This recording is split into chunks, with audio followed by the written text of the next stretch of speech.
Okay, strap on your boots. Their presentation we're going to get started on is on COVID-19, the standardized protocols for Saskatchewan.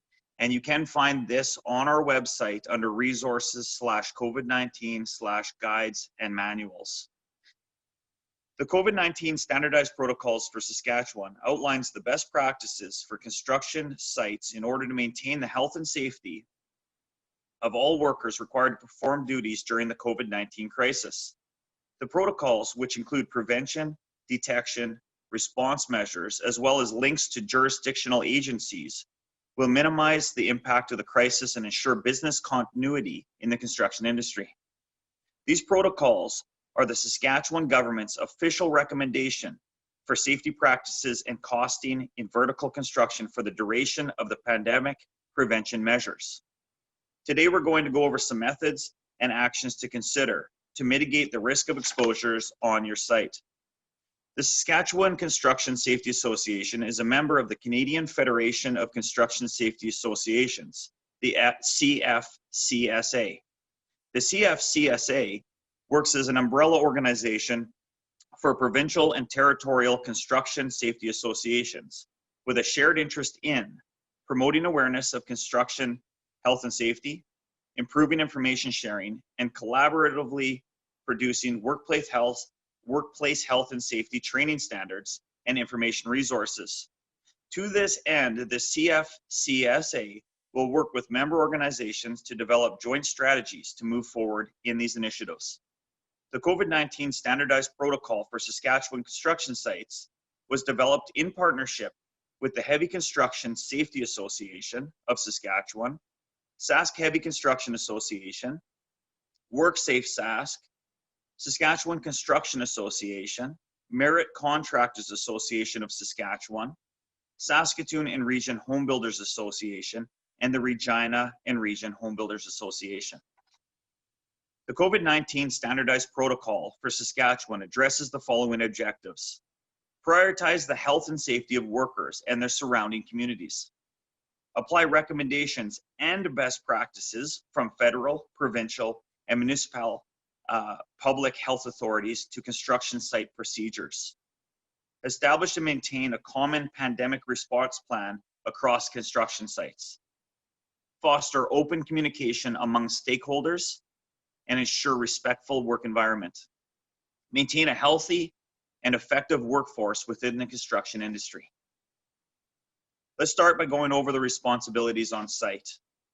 Prime contractors have specific responsibilities for health and safety and must ensure that the activities of employers, workers, subcontractors, and any other parties at the workplace are coordinated.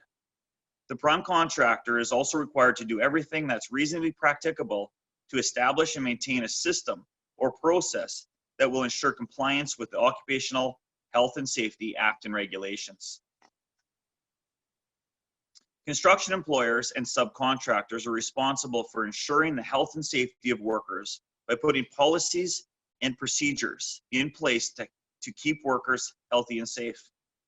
They must provide workers with up-to-date instructions, training, and supervision on these policies and procedures. Prime contractors, employers, and subcontractors must have a process in place for workers to raise issues and concerns in general, and also specifically about COVID-19 exposure, so that additional precautions and controls can be put in place where required. Contractors are also required to conduct periodic audits to verify the appropriate measures have been implemented and are maintained. The frequency can be determined based on the project scale and scope. Outlined in this section of the presentation, we will discuss prevention measures. Let's go over such topics as communication and awareness, general control on site, site scheduling, and daily site operations, worksite and personal hygiene, PPE, travel, working remotely, and the service industry. Communication and awareness are crucial in ensuring all workers have the knowledge and training they need to protect themselves and others on site during this pandemic. All employers need to have COVID-19 policies and procedures developed for conducting work both on site and for those working from home. These policies need to include how the site will operate to minimize the risk of exposure, as well as clearly define the expectations of all persons entering the site. Policies must have provisions for contractors, cleaners, delivery, inspection services, and any others entering the site. Clear signage should be posted at entry points on the construction site and outline the commitment of the contractor to maintain health and safety measures during the COVID-19 crisis, with relevant updates from public health authorities and self-identification screening tools. All workers need to be trained on the policies and procedures on site. These should be covered at site orientations and reinforced regularly at site toolbox talks. Information is to be provided to employees working from home on how to prevent injuries from eye strain, improper working posture, as well as psychological well-being. If workers are feeling ill before work, they must contact their employer and not come to site. All employers are to verify the health of any individuals before entering the job site. On arrival, document the date, time, and purpose of being on site. We've created a short health questionnaire to be used on site. The following is stated at the top of the health questionnaire. To prevent the spread of COVID-19 and to reduce the potential risk of exposure to the workforce, please conduct this questionnaire daily at designated entry points or prior to accessing the site. This health screening applies to all trades, suppliers, union reps, employees, etc. Health screening is voluntary. However, any person who refuses to answer the screening questions will be denied access to our work locations without exception. Complying with these safety measures is in the interest of maintaining worker safety, and those choosing not to comply will not be permitted to work. The document is broken down into 3 sections. 1, general guidelines. This explains setting up a screening station. 2, the screening process questions. These are based on the provincial COVID-19 self-assessment tool. 3, the form containing the screening process questions, which includes the date, employer's name, worker's name, and contact phone number for the worker. It is comprised of 5 yes or no questions, which are: 1, are you experiencing any of the following? And then there's a list of symptoms to go through. 2, have you traveled outside Canada, including the United States, within the last 14 days? 3, did you provide care or have close contact with a person with COVID-19, probable or confirmed, while they were ill, with cough, fever, sneezing, sore throat within the last 14 days? Question 4, did you have a close contact with a person who traveled outside of Canada in the last 14 days who has become ill, with cough, fever, sneezing, or sore throat? Have you or anyone in your home had close contact with someone who is being tested for COVID-19 or who has been diagnosed with COVID-19? If anyone answered yes to any of these questions, they are denied entry to the site and sent home to contact local health authority for further instructions.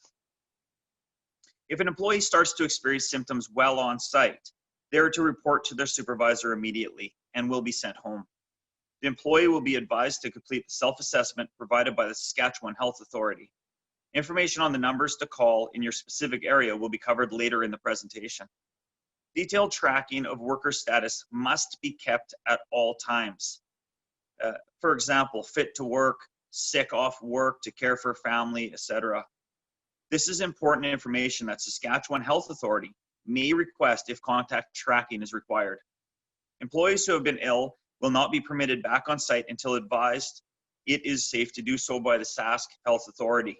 Non-essential individuals and visitors are not permitted to access the site. And a side note, your local health authority is the leading authority for all issues related to COVID-19, and only they can provide detailed instructions to employees and employers on when it is safe to return to work. In order to keep construction sites operating in a safe manner, production schedules will need to be adjusted. Extra time will be required to implement enhanced cleaning protocols, to maintain physical distancing, and to allow for reduction of staff to illness or the need to care for family members during this time. Owners and trades will need to collaborate to ensure there's a clear understanding of how production will be adjusted and what the new site schedule will be.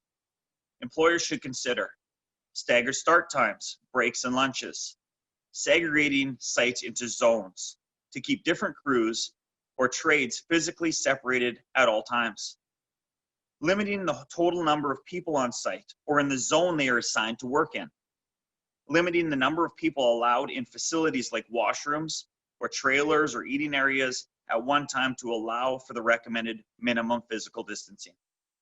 Enclosed lunchroom facilities are only made available during inclement weather. All workers are encouraged to eat outside or in their personal vehicle if available. Minimizing the number of in-person meetings. When required, meetings are to be held outdoors while maintaining physical distancing. Where this is not possible, conduct meetings through tele or video conferencing.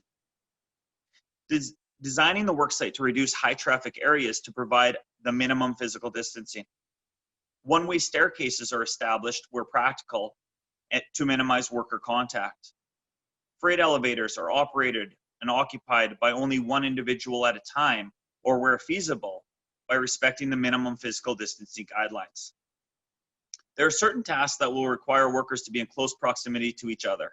Situations like this require extra time to allow for increased sanitation, minimization of contact, and application of PPE. Every effort must be made to limit the duration of the task. Work schedules are adjusted to provide time for proper cleaning and disinfecting as required. Additional sanitary measures need to be implemented on site. Hand washing stations should be set up. Signage on proper hand washing protocol. Hand sanitizer stations. Provisions of disinfectant wiping products. These type of facilities are made available on-site entries, exits, washrooms, eating areas, offices, and any other area with commonly touched surfaces. Hand sanitization is mandatory before entering the site. Commonly touched surfaces on vehicles and equipment are thoroughly cleaned and disinfected at the end of each shift and between users. Limit access and use of shared devices like coffee machines, water fountains, microwave ovens, etc. A means to clean and disinfect each device between uses must be provided. Discontinue the use of common pens for sign-in sheet and site documentation. Consider it electronic means of sign-in. A designated person to record the information, or all employees have their own pen. Discontinue practice of passing paper around to be reviewed and signed. Washroom facilities, wherever possible, limited the number of users to ensure physical distancing is maintained. Where touch points like door handles and water coolers remain, paper towels will be provided to avoid skin contact to those surfaces. All offices and job sites need to implement additional cleaning measures for common areas. All door handles, railings, ladders, switches, controls, eating surfaces, shared tools and equipment, taps, toilets, and personal workstation areas are wiped down at least twice a day with disinfectant, such as disinfectant wipes. Individuals are responsible for cleaning and disinfecting their workstations, personal tools, and PPE. There's a sanitation checklist located on the next slide. This is the contact surface sanitization checklist. This is another resource available on the SCSA website. This document should be used to ensure a thorough cleaning is being done on all locations and facilities. However, do not limit yourself to only the items on this list. You must ensure that the list you use directly relates to your facility or job site. This document records when each surface sanitization is conducted, whether it is pre-shift, hourly, or end of day. It also records the location, employee in charge, the immediate supervisor, date and time, subcontractors, type of operation, and the size of crew, and who did the sanitization. Moving further into the document, the surfaces are broken down into 3 columns. Exterior surfaces, like all main entrance or exterior door handles, gate latches, handrails, etc. 2, general workplace surfaces, like pens for public use, public seating, filing cabinet doors, etc. And 3, personal workspace surfaces, like tape dispensers, phone buttons, and handsets, or headsets, staplers, etc. At the end of the document, there's a section for review as well as comment. Like I had touched on previously, make sure you add to this document or revise it if it doesn't cover all necessary areas required to meet the needs of your workplace. Deliveries and products arriving on site. Delivery zones are clearly identified and limited to receivers and deliverers only. When possible, nothing is passed between the deliverer and the receiver, like shipping documents or pens for signatures. Deliveries are unloaded solely by receivers using the proper PPE, while deliverers remain in the vehicles. Where this is not possible for delivery of immediate use items such as ready-mix concrete or perhaps a piece of equipment, instruct the delivery personnel on site hygiene requirements and their responsibility under the policy prior to them coming to site. Define an area for laydown of deliveries. Small items should be disinfected before use if possible. Allow our larger items to sit, if possible, for the time recommended by health agencies for the virus to expire. All workers must exercise the following recommended practices for reducing the risk of transmission, as identified by the Public Health Agency of Canada, Health Canada, and the Centers for Disease Control. Avoid touching eyes, nose, mouth, or face. If a worker must cough or sneeze, they should remove themselves from the area if they are near other workers if possible. Cough or sneeze into a tissue or the bend of your arm, not into your hand. Dispose of any tissues you have used as soon as possible in a lined wastebasket and wash your hands afterwards. Clean and disinfect frequently touched objects and surfaces, including all reusable PPE. Do not share personal items or supplies such as phones, pens, notebooks, PPE, etc. Avoid physical greetings, such as handshakes. Maintain a minimum physical distance of 2 meters from others. Wash hands often with soap and water for at least 20 seconds before and after using the washroom. When preparing food and after blowing nose, coughing, or sneezing, and when smoking. If hands are not visibly soiled and soap and water are unavailable, alcohol-based hand sanitizer can be used. When you return home, remove footwear at the door, wash your clothes, and shower. With world shortages and other essential frontline services have mandatory requirements for PPE, a combination of good personal hygiene and site hygiene can reduce the need for pandemic-specific PPE. Refer to up-to-date information from federal and provincial health authorities on what's required. Continue to wear non-pandemic, basic and specialized PPE as required by OHS regulations for your region. If a task requires PPE for protection against COVID-19 infection, select appropriate and approved items where possible. When a task is complete, have workers remove the PPE properly and sanitize it if it's reusable. If PPE is not reusable, make available lined waste receptacles and dispose of items. Wear latex or non-latex gloves only for specific tasks. Wearing gloves beyond task-specific use can lead to unintentional spread if frequent hand sanitization decreases as a result. If approved N95 masks are not available, non-medical face coverings, such as homemade cloth masks, should be worn as a potential mitigant to catching and transmitting the virus. It is important to note that these face coverings are not to be treated as substitutes for proper hand washing, physical distancing, and other protective measures. Remember that PPE always has been and still is your last line of defense. Non-essential business travel is not authorized. Business travel is limited and on an exceptional basis only. And all individuals returning from out of country must undergo a 14-day self-isolation period, as mandated by the federal government and outlined on canada.ca. In the event some provincial governments impose similar restrictions for interprovincial travel, any such requirements for self-isolation must be obeyed as applicable. Workers are not to share accommodations, such as motels or hotel rooms. Workers should travel to site using individual modes of transportation, so a personal vehicle or a bicycle. Where this is not possible, every effort to maintain physical distancing must be made, such as limiting ride sharing to 2 employees, with one in the front seat and one in the back seat. Keep windows cracked open to allow fresh air to circulate. Based on available information, it is estimated that COVID-19 can survive on hard surfaces from 24 hours to several days. It can be spread by touching a contaminated area, then touching the mouth, nose, or eyes before washing hands. Hand washing and respiratory hygiene are important ways to interrupting the transmission. Social distancing is the best method to prevent the spread of COVID-19. When this is not possible, employers should include vehicle cabs in their hazard prevention program. If a barrier such as plexiglass shield is not possible, PPE such as face coverings or masks should be worn. Maintain good ventilation inside the cab.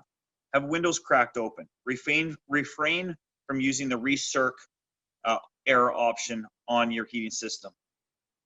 Have the driver open and close doors for each passenger. Provide seat covers that are easy to clean. For example, cover cloth seats with a wipeable seat cover. Avoid having more than 2 people in the front and 2 people in the back at a maximum. Ideally, if you're to share a vehicle, have only the driver in the front and 1 person in the back on the passenger side. Do not touch your face, eyes, or nose or mouth.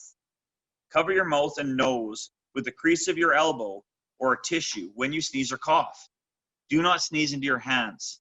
Dispose of tissues and wash and sanitize your hands as soon as possible.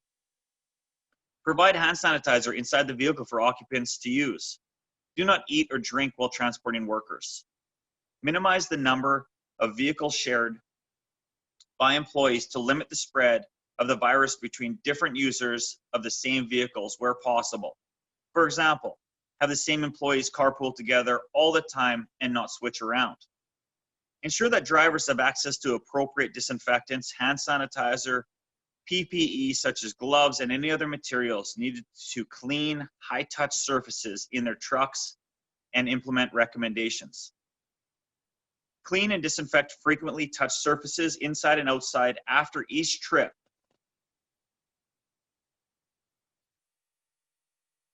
For PPE, use disposable waterproof gloves.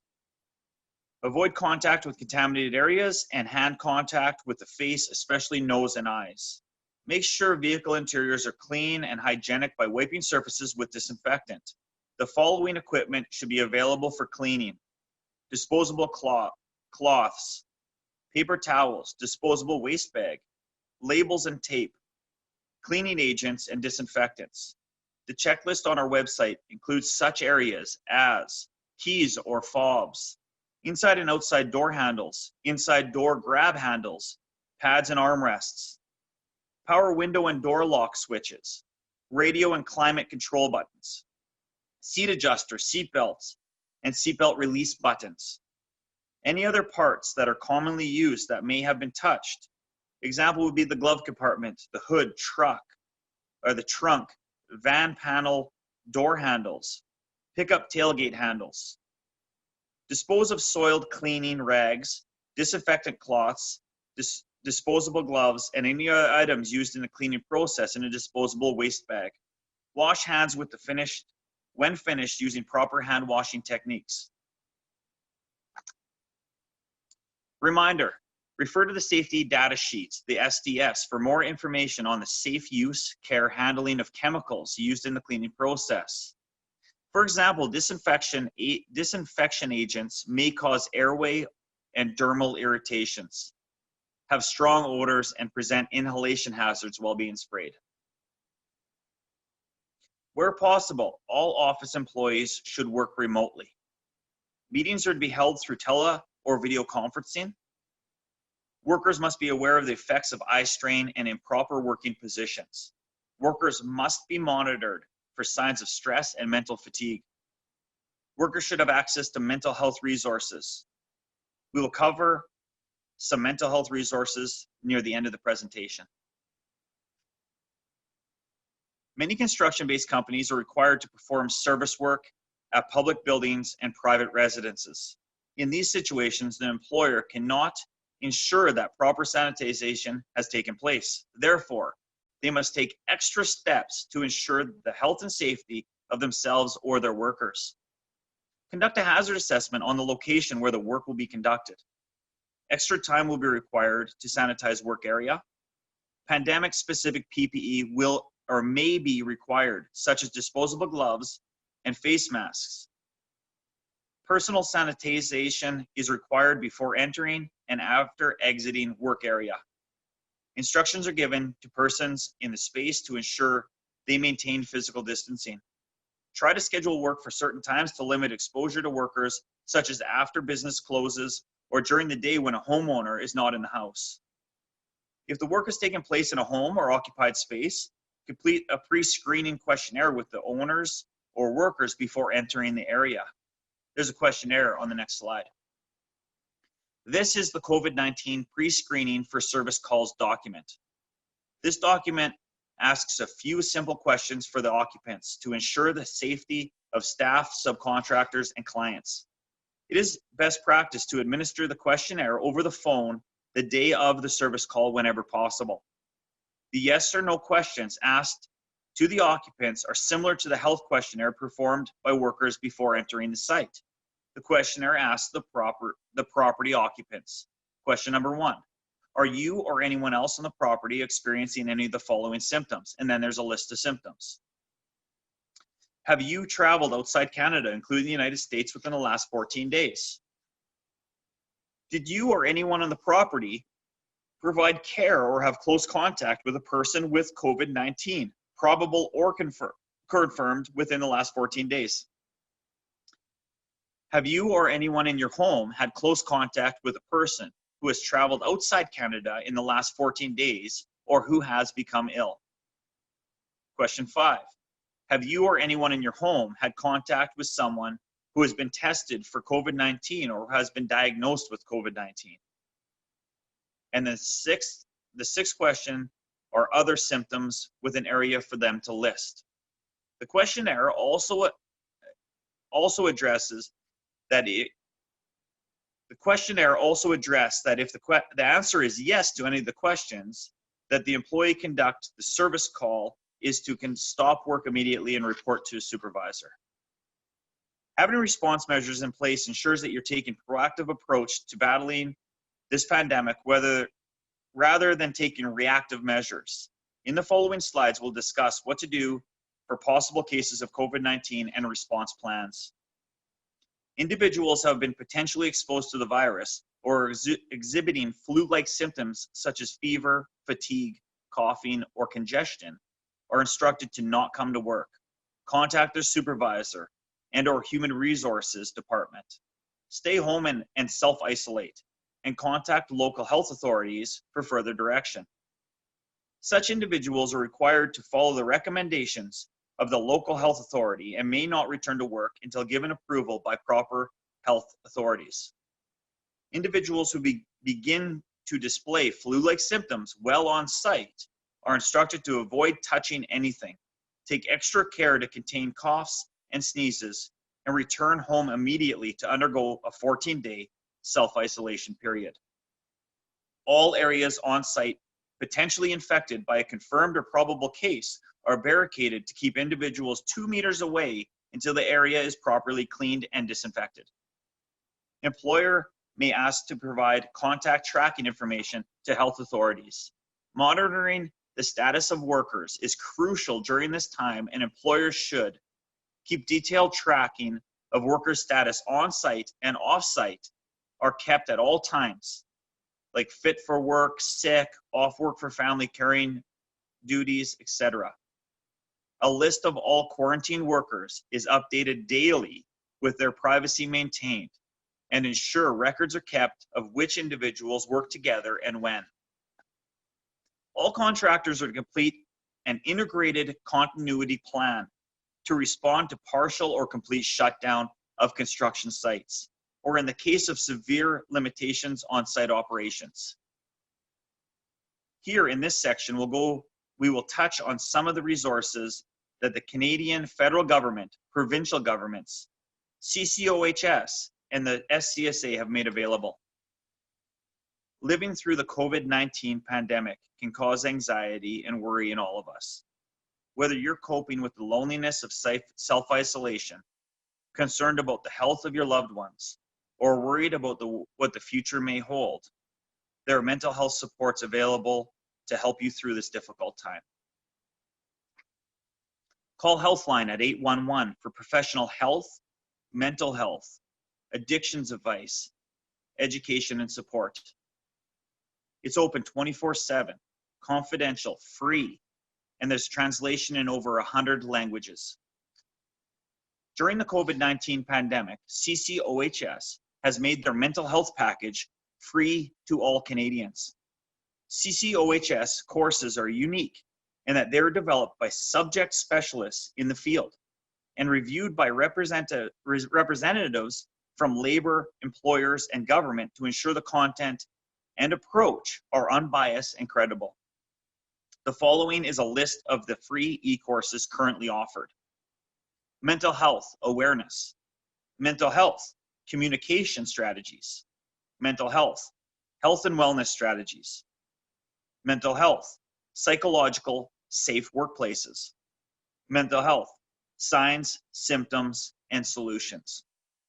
You can find these courses on the CCOHS webpage. The path is hazards/psychological/stress, and then click on e-learning. On April 15th, the Honorable Patty Hajdu, Minister of Health, launched a new portal dedicated to mental wellness on canada.ca/coronavirus and the Canada COVID-19 app. Wellness Together Canada will connect Canadians to peer support workers, social workers, psychologists, and other professionals for confidential chat sessions or phone calls, and will make it easier to find creditable information to help address mental health and substance use issues. The portal is the result of the work of broad consortium of organizations with experience in providing digital mental health and substance use support, led by Stepped Care Solutions, Kids Help Phone, Homewood Health, and Green Space Health. Wellness Together Canada is the first and only mental health platform of its kind for people of all ages in every province and territory. On the SCSA website, we have a toolbox talks available on dealing with mental health and stress during COVID-19, as well as many other topics. These can be found at www.scsaonline.ca/resources/COVID-19. Thank you for joining us today. I hope you learned some valuable tools to help you navigate the coronavirus pandemic safely.